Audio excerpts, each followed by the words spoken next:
Howdy. Several years ago, my dad and I wanted to start recording old stories and family stories or just feel-good stories. We were going to call it Tales to Tell. We never achieved this, and so me and my nephew were talking about, with all the bad news in the world today, that we'd like to start a blog, if you will. Just feel-good stories to tell. We haven't got together yet on this, but today I'm going to start because on October 19th we had a little dog run away.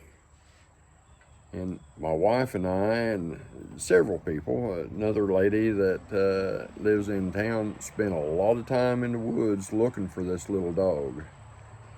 And she had been sighted a couple of times and she wouldn't come to us and couldn't find her. Well, today we got a phone call that she was seen in a field. So we went to look for her. And today is November the 7th. Now that's quite some time for a little dog to be lost in the woods, especially with the bobcats and the coyotes that we have around here. So we go into the woods and we caught her. And it just delighted us so much. So we bring her home. And I was so happy. I had a piece of smoked beef in the refrigerator. I went to get her. And I give it to her. And those of you that know that Layla has a sore jaw. You wouldn't have known it was sore because she swallowed this thing whole. Well, we were all laughing except for my wife. She said, "You're going to kill the dog." And I laughed and said, "Well, she sure is hungry." And they put her down and she walked across the yard and just fell over. This piece of meat had got lodged in her throat. So I went over and picked her up and there was nothing.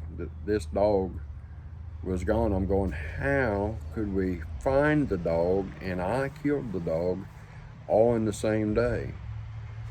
So I reached into her throat and tried to get it and I couldn't get a hold of it. But I poked it head on through, and then I'd read about giving animals mouth to mouth.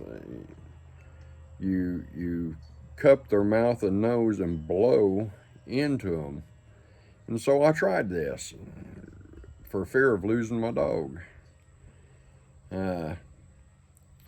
Well, I blew the chunk the rest of the way through her or out of her esophagus, whatever, and still nothing. So I did chest compressions on her and some more blowing into her, and I just give up because she was so limp and frail. And when I set her down on the ground to get up and leave, she stood up. We have our little dog back, and we got her back twice in the same day. So this is the first of what I hope to be many tales to tell, and it's a true story. It happened today. Thank you, folks. You have a blessed day.